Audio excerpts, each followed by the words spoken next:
जय हिंद दोस्तों, स्वागत है आपका हमारे YouTube चैनल में। आज की वीडियो में हम लेकर आए हैं आपके लिए यहाँ पर हिंदी साहित्य के बहुत ही महत्वपूर्ण क्वेश्चन आंसर। तो वीडियो को पूरा अवश्य देखना है। अगर आप चैनल पर पहली बार आए हैं तो चैनल को सब्सक्राइब कर लें, बेल आइकन दबाएं, ऑल पर क्लिक करें ताकि ऑल वीडियो की जानकारी आपके यहाँ तक पहुँचे। ज़्यादा से ज़्यादा वीडियो को शेयर करें और वीडियो को लाइक करना ना भूलें। आज का अपने यहाँ पर फर्स्ट क्वेश्चन है, कविता करके तुलसी न लसे, कविता लसी पर तुलसी की कला। जो तुलसीदास की प्रशस्ति वचन इनमें से किसका है? तो ये जो प्रशस्ति वचन है ये किसका है ये बताने हैं आपके लिए। विद्यासागर उपाध्याय, हरिवोद या जगदम्बा प्रसाद हितैषी, नाभादास या जगन्नाथ दास रत्नाकर। तो आपका यहाँ पर जो सही आंसर है अयोध्या से उपाध्याय, हरिवोद, यानी कि विकल्प नंबर 1 आपका यहाँ पर सही आंसर है। ये जो क्वेश्चन है आपके किसी न किसी एग्जाम में जरूर पूछे गए हैं आपके, जैसे ये आपका 2017 में जीआईसी प्रवक्ता परीक्षा में पूछा गया है। अगला क्वेश्चन यहाँ पर क्या पूछा गया है, क्वेश्चन नंबर आपका यहाँ पर 72 है। इतना सुन के पात साहिजी जी अकबर साहिजी, आद शेर सोना नरहर दास चारण को दिया, इनके ढेड़ शेर सोना हो गया, रास वंचना पूरन भया, आम खास बरखास हुआ, इन पंक्तियों का संबंध है। तो इन पंक्तियों का संबंध किससे है ये आपके लिए बताना है। 84 वैष्णव की वार्ता से, या चंद छंद वर्णन की महिमा से, 252 वैष्णव की वार्ता से, या आईना अकबरी की भाषा वचनिका से। तो आपका यहाँ पर सही आंसर है, इनका जो संबंध है वह है आपका चंद छंद वर्णन की महिमा से। तो विकल्प नंबर बी आपका यहाँ पर सही आंसर है।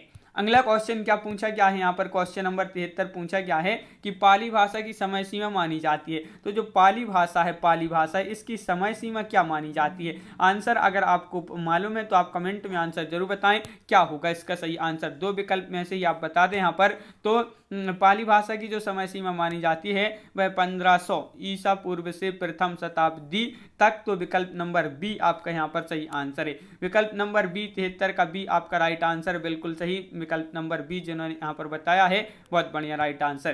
क्वेश्चन नंबर 74 आपसे यहाँ पर पूछा गया है, क्या पूछा गया है तो यहाँ पर देख लेते हैं कि कर्म के बिना वह लूला लंगड़ा, ज्ञान के बिना अंधा और भक्ति के बिना हृदय विहीन, क्या निष्प्राण रहता है। मैं वह जो है किसके लिए प्रयुक्त हुआ है। तो वह जो है यहाँ पर आपका वह लिखा है, तो यह जो है किसके लिए प्रयुक्त हुआ है, धर्म, भक्ति, ब्रह्म या श्रद्धा। तो आपका यहाँ पर सही आंसर होगा ये जो वह है वह किसके लिए प्रयुक्त हुआ है, धर्म के लिए। धर्म यानी कि विकल्प नंबर 1 आपका यहाँ पर सही आंसर है। क्वेश्चन नंबर आपका 75 यहाँ पर पूछा गया है कि निम्नलिखित में से धीरोदत्त नायक कौन है। तो यहाँ पर आपके लिए बताना है युधिष्ठिर है, माधव या दुष्यंत या भीमसेन। तो क्वेश्चन नंबर 75 का सही आंसर बताना है। 4 विकल्प आपके यहाँ पर दिए गए हैं। तो आपका यहाँ पर जो 75 का जो सही आंसर है वह है आपका यहाँ पर राइट आंसर क्या है। तो आपका बिल्कुल सही आंसर होगा 75 का यहाँ पर विकल्प नंबर डी यानी कि भीमसेन आपका यहाँ पर सही आंसर है। भीमसेन जिन्होंने बताया है उनका यहाँ पर सही आंसर है। अगला क्वेश्चन क्या पूछा गया है, तो अगला क्वेश्चन आपसे यहाँ पर पूछा गया है, देख लेते हैं। श्रृंगार रस की दृष्टि से कृष्ण किस प्रकार की नायक हैं, ये आपके लिए बताना है। तो आपका यहाँ पर जो सही आंसर है अनुकूल, दक्षिण, सठ या धृष्ट। तो ये आपके यहाँ पर 4 विकल्प दिए गए हैं। तो आपका यहाँ पर राइट आंसर क्या होगा, श्रृंगार रस की दृष्टि से कृष्ण किस प्रकार के नायक हैं। तो आपका यहाँ पर सही आंसर विकल्प नंबर बी यानी कि दक्षिण आपका सही आंसर है। दक्षिण आपका राइट आंसर बिल्कुल सही। क्वेश्चन नंबर आपका 77 यहाँ पर पूछा है रज्जू शब्द का हिंदी में अर्थ क्या होगा। यहाँ पर आपके लिए बताना है मछली, मेंढक, रस्सी या घोड़ा। तो रज्जू ये जो शब्द है आपका इसका हिंदी में अर्थ क्या होगा। क्वेश्चन नंबर 77 का सही आंसर आपके लिए यहाँ पर बताना है। तो 77 का जो सही आंसर है वह आपका यहाँ पर विकल्प नंबर सी यानी कि रस्सी। इसका अर्थ जो होता है वह क्या होता है, रस्सी आपका यहाँ पर सही आंसर है। क्वेश्चन नंबर आपका यहाँ पर 78 पूछा है कि फंतसी के बारे में कौन सा वक्तव्य सही नहीं है। देखिए सही नहीं है पूछा है आपसे यहाँ पर, तो आपका यहाँ पर सही आंसर है क्वेश्चन नंबर 78 का।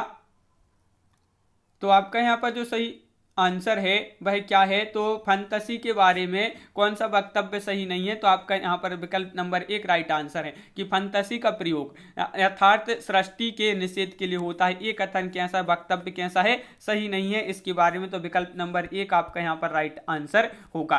क्वेश्चन नंबर आपका यहाँ पर देखिए विकल्प नंबर 1 राइट आंसर है। क्वेश्चन नंबर 79 यहाँ पर देख लेते हैं। क्वेश्चन नंबर 79 आपका पूछा है, टीजीटी में भी पूछा गया 2010 में, भारतीय नारी की समस्याओं को आधार बनाकर महादेवी वर्मा कौन सा ग्रंथ लिखा है, तो महादेवी वर्मा ने वह ग्रंथ लिखा है पथ के साथी, अतीत के चलचित्र, श्रृंखला की कड़ियां या इनमें से कोई नहीं।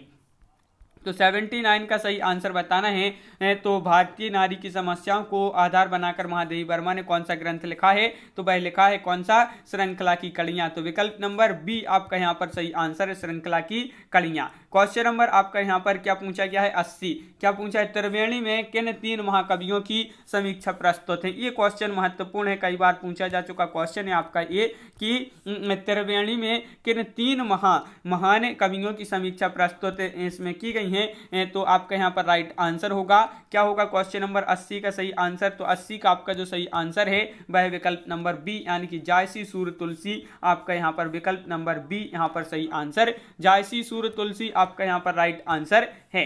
क्वेश्चन नंबर यहाँ पर 81 पूछा गया है, खरोष्टी लिपि की उत्पत्ति किससे हुई है।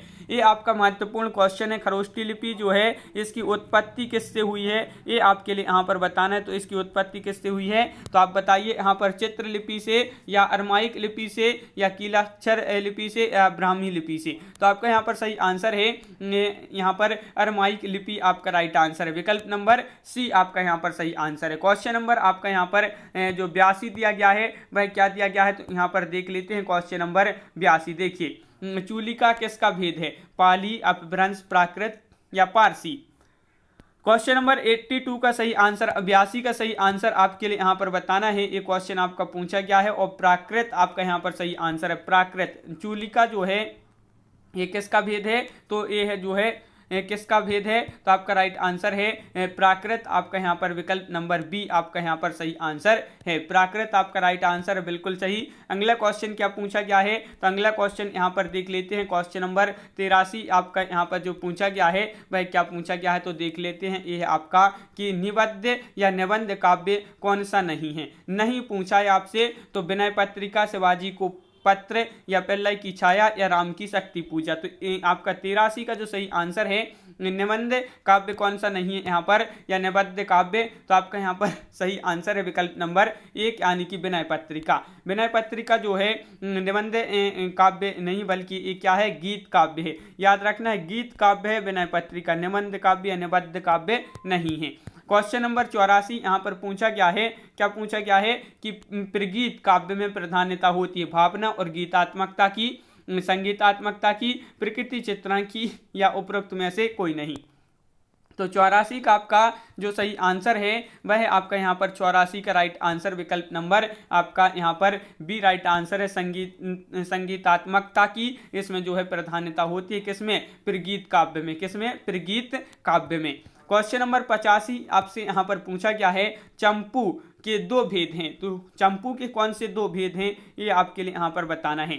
2 भेद कौन कौन से हैं, तो क्वेश्चन नंबर आपका यहाँ पर 85 है और 85 का सही आंसर है आपका डी, ब्रुद और क्रमबक आपका यहाँ पर सही आंसर है। तो विकल्प नंबर डी आपका यहाँ पर सही आंसर है, बिल्कुल सही, विकल्प नंबर डी जिन्होंने बताया है उनका यहाँ पर सही आंसर है। क्वेश्चन यहाँ पर अगला दिया गया है क्वेश्चन नंबर 86 की कार्यक्रम की दृष्टि से इसमें से सबसे पुराने कवि कौन है। एक क्वेश्चन आपका पीजीटी में पूछा गया क्वेश्चन है, पीजीटी में एक क्वेश्चन आपका पूछा गया है कि कार्यक्रम की दृष्टि से इनमें से सबसे पुराने कवि कौन से हैं, तुलसीदास, बिहारी, सूरदास या विद्यापति। ये आपके 4 विकल्प हैं। क्वेश्चन नंबर है 86 और 86 का सही आंसर आपका यहाँ पर होगा, क्या होगा राइट आंसर, विद्यापति। विद्यापति आपका यहाँ पर सही आंसर है, विद्यापति जिन्होंने बताया है। विद्यापति ठाकुर का जन्म जो है 1380 ईस्वी में ग्राम बिस्पी मधुबनी बिहार में तथा निधन 1460 ईस्वी में इनका निधन हुआ था। अगला क्वेश्चन क्या है, देखिए यहाँ पर क्वेश्चन नंबर आपका यहाँ पर 87 पूछा है।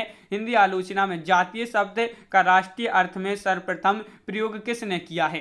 तो जो जातीय शब्द है, जातीय शब्द का राष्ट्रीय अर्थ में सर्वप्रथम प्रयोग किया भारतेंदु हरिश्चंद्र, महावीर प्रसाद द्विवेदी, डॉक्टर रामविलास शर्मा या आचार्य रामचंद्र शुक्ल। तो क्वेश्चन नंबर 87 का सही आंसर बताना है, तो 87 का आपका यहाँ पर राइट आंसर होगा विकल्प नंबर 1, भारतेंदु हरिश्चंद्र आपका यहाँ पर सही answer, Bharatendu Harishchandra right answer है। क्वेश्चन नंबर आपका यहाँ पर 88 जो पूछा गया है, क्या पूछा गया है, तो यहाँ पर देख लेते हैं। क्वेश्चन नंबर 88 आपका ये रहा आपकी स्क्रीन पर, देखिए ये है कि रूपकों का बादशाह किसे कहा जाता है? तो क्वेश्चन नंबर आपका यहाँ पर 88 पूछा है तुलसीदास जी को या सूरदास या कबीर या परमानंद दास। तो किसको कहा जाता है? रूपकों का बादशाह है, रूपकों का बादशाह कहा जाता है तुलसीदास जी को। किसको? तुलसीदास आपका यहाँ पर सही आंसर है, विकल्प नंबर आपका यहाँ पर 1 जो है राइट आंसर है, रूपकों का बादशाह इनको कहा जाता है। बिल्कुल यहाँ पर देख लिए बच्चन से अपनी पुस्तक हिंदी साहित्य का दूसरा इतिहास में लिखते हैं कि रूपकों के बादशाह गोस्वामी तुलसीदास जी हैं। क्वेश्चन नंबर 89 आपसे पूछा गया है, क्या पूछा गया है कि बिहारी सतसई पर फिरंगे सतसई नाम से फारसी भाषा में एक टीका लिखी गई जिसके टीकाकार हैं, तो इसके टीकाकार कौन हैं? क्वेश्चन नंबर 89 का सही आंसर फिराक गोरखपुरी, अमीर खुसरो, आनंदी लाल शर्मा या मिर्जा गालिब। तो बिहारी सतसई पर फिरंगी सतसई नाम से फारसी भाषा में एक जो है टीका लिखी थी और इसके टीकाकार कौन है? आनंदी लाल वर्मा आपका यहाँ पर सही आंसर है, आनंदी लाल वर्मा आपका यहाँ पर शर्मा आपका यहाँ पर राइट आंसर, आनंदी लाल शर्मा। अगला क्वेश्चन क्या पूछा गया है? क्वेश्चन नंबर 90 आपसे यहाँ पर पूछा है, निज भाषा उन्नति है सब उन्नति को मूल, बिनु निज भाषा ज्ञान के मिटत नहीं को सूल, कविता किस पत्र में छपी थी? तो ये कविता जो है ब्रह्मांड, आनंद कादम्बिनी, हिंदी प्रदीप या नांगरी नीरज। तो कौन सी में छपी थी ये बताना है, तो आपका सही आंसर ये देखिए आपका क्वेश्चन पूछा गया है पीजीटी में 2013 में और आपका यहाँ पर हिंदी प्रदीप में जो है ये कविता छपी थी। तो विकल्प नंबर आपका यहाँ पर बी राइट आंसर होगा, विकल्प नंबर बी राइट आंसर बिल्कुल सही। क्वेश्चन नंबर आपका यहाँ पर 91 पूछा है, सेवा को बखानो की बखानो छत्रसालकों में सेवा का अर्थ क्या है? तो इसमें सेवा का अर्थ आपके लिए यहाँ पर बताना है, ये सेवा का अर्थ यहाँ पर क्या है? शिवजी, महादेव, शिवाजी या बालाजी। तो क्वेश्चन नंबर 91 का आपका जो सही आंसर है, 91 का राइट आंसर है आपका यहाँ पर शिवाजी, शिवाजी आपका यहाँ पर सही आंसर है, शिवाजी जिन्होंने बताया है उनका यहाँ पर सही आंसर है, विकल्प नंबर आपका बी यहाँ पर सही आंसर है। अगला क्वेश्चन क्या पूछा गया है? तो अगला क्वेश्चन आपसे यहाँ पर पूछा गया है, देख ले ये रहा आपका क्वेश्चन नंबर 92, यदि प्रेम स्वप्न है तो श्रद्धा जागरण है, यह पंक्ति किस निबंध से ली गई है? यह पंक्ति बताना है कहाँ से ली गई, कौन से निबंध से ली गई है? तो बताइए भाव या मनोविकार, कविता क्या है या श्रद्धा भक्ति या करुणा। तो यह पंक्ति किस निबंध से ली गई है, कौन से निबंध से ली गई है? यदि प्रेम स्वप्न है तो श्रद्धा जागरण है, तो आपका यहाँ पर सही आंसर है ये कविता क्या है निबंध से ली गई है, तो विकल्प नंबर सी आपका यहाँ पर राइट आंसर है। आचार्य रामचंद्र शुक्ल की कीर्ति चिंतामणि निबंध संग्रह के द्वितीय निबंध कविता क्या है से यदि प्रेम स्वप्न है तो श्रद्धा जागरण ये पंक्ति उद्धृत है या ली गई है। क्वेश्चन नंबर आपका 93 पूछा है 93, अध्यय का कवि किसे कहा गया है? दिनकर, अज्ञे, चित्रलोचन या गिरजा कुमार माथुर। तो क्वेश्चन नंबर 93 का सही आंसर बताना है, अध्यय का कवि किसे कहा गया है? तो आपका यहाँ पर सही आंसर है अध्यय का कवि कहा गया है दिनकर को। किनको? दिनकर आपका यहाँ पर सही आंसर है, दिनकर आपका राइट आंसर है बिल्कुल सही। क्वेश्चन नंबर आपका 94 यहाँ पर पूछा गया है, क्या पूछा गया है? तो यहाँ पर देख लेते हैं, ये रहा आपका क्वेश्चन नंबर 94। देखिए निम्नलिखित में से कौन सा कथन लघु कथा की विशेषता है? लघु कथा की विशेषता है पूछा है आपसे, तो आपका राइट आंसर है विकल्प नंबर आपका डी यहाँ पर राइट आंसर है कि निम्नलिखित में से कौन सा कथन लघु कथा की विशेषता है? तो लघु कथा का ताना बाना किसी एक मर्मांतक बिंदु पर केंद्रित होता है, यह आकार और यह आकार में लघु होती है, तो ये आपका विकल्प नंबर डी जो है राइट आंसर है। क्वेश्चन यहाँ पर आपका जो अगला दिया गया है क्वेश्चन नंबर 95 आपसे यहाँ पर पूछा गया है। क्या पूछा गया है तो यहाँ पर देख लेते हैं। ये है आपका क्वेश्चन नंबर 95। उपन्यास और कहानी के अंतर को व्यक्त करने वाला जो कथन सही नहीं है उसे छांटिए। देखिए सही नहीं है पूछा है आपसे यहाँ पर, तो कौन सा कथन सही नहीं है? तो आपका सही आंसर यहाँ पर है 95 का विकल्प नंबर आपका यहाँ पर क्या होगा राइट आंसर? तो डी राइट आंसर है, यानी कि उपन्यास कहानी का लघु संस्करण होता है, कहानी उपन्यास का 10वां भाग है। एक कथन सही नहीं है, तो विकल्प नंबर डी आपका सही आंसर यहाँ पर है। क्वेश्चन नंबर 96 96वां क्वेश्चन पूछा है आपसे यहाँ पर, उपन्यास और कहानी का मूल अंतर है उसका आकार प्रकार, घटना का चयन, विषय निरूपण या पात्रों की विविधता। तो क्वेश्चन नंबर 96 का सही आंसर आपके लिए यहाँ पर बताना है। क्या होगा क्वेश्चन नंबर 96 का राइट आंसर? तो 96 का बी राइट आंसर है, विषय निरूपण आपका राइट आंसर है। उपन्यास और कहानी का मूल अंतर क्या है? उसका विषय निरूपण है, तो विकल्प नंबर आपका बी राइट आंसर है। क्वेश्चन नंबर आपका 97 यहाँ पर पूछा गया है, अनुकरण सिद्धांत की प्रणेता कौन है? अरस्तु है, रिचर्ड्स है, कॉलरिज है या वर्ड्सवर्थ है? तो यहाँ पर क्वेश्चन नंबर 97 का सही आंसर बताना है। 4 विकल्प दिए गए हैं। तो अनुकरण सिद्धांत के प्रणेता कौन है? तो आपका यहाँ पर जो सही आंसर है वह क्या है राइट आंसर? आपका सही आंसर विकल्प नंबर 1 अरस्तु आपका यहाँ पर सही आंसर है। अरस्तु आपका राइट आंसर है। अरस्तु जिन्होंने बताया है उनका यहाँ पर सही आंसर है। क्वेश्चन नंबर 98 का यहाँ पर पूछा गया है आपसे। क्या पूछा गया है? तो देखिए, आचार्य शुक्ल का निबंध संग्रह चिंतामणि का सर्वप्रथम किस नाम से प्रकाशित हुआ था? तो ये जो सर्वप्रथम प्रकाशित हुआ था तो किस नाम से प्रकाशित हुआ था? तो आपका यहाँ पर सही आंसर है विचार वीथी। विचार वीथी यानी कि विकल्प नंबर आपका डी राइट आंसर है। डी जिन्होंने बताया है उनका सही आंसर है। आचार्य रामचंद्र शुक्ल का निबंध संग्रह चिंतामणि जो है सर्वप्रथम किस नाम से प्रकाशित हुआ था? विचार वीथी राइट आंसर है, बिल्कुल सही। विचार वीथी जिन्होंने बताया उनका सही आंसर है। क्वेश्चन नंबर आपका यहाँ पर 99 पूछा है, भ्रमर गुफा के लिए दूसरा उपयुक्त नाम कौन सा है? तो बताइए वह दूसरा नाम कौन सा यहाँ पर है? तो आपका यहाँ पर राइट आंसर क्या होगा? क्वेश्चन नंबर 99 है, 99वां क्वेश्चन आपसे यहाँ पर पूछा गया है और आपका सही आंसर है विकल्प नंबर 1 ब्रह्मरंध्र आपका यहाँ पर सही आंसर है। विकल्प नंबर 1 जिन्होंने बताया उनका सही आंसर यहाँ पर है। अगला क्वेश्चन क्या पूछा गया है? यहाँ पर पूछा है, साहित्य मनुष्य के अंतर का उच्छलित आनंद है, एक कथन किसका है? एक कथन बताना है, एक कथन किसका है?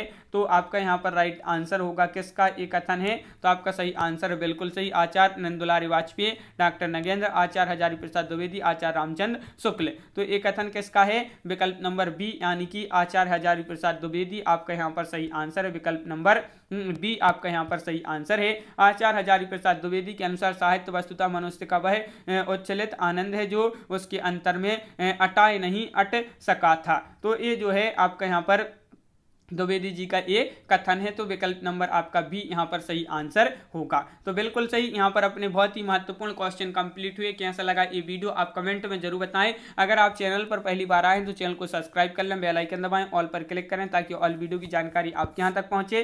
ज़्यादा से ज़्यादा वीडियो को शेयर करें ताकि अन्य लोग भी यह वीडियो देख सकें और वीडियो को लाइक करना ना भूलें। तो आज की वीडियो में बस इतना ही। सभी के लिए बहुत बहुत धन्यवाद। सभी लोग शेयर अवश्य करें वीडियो को। तो सभी के लिए बहुत बहुत धन्यवाद। जय हिंद।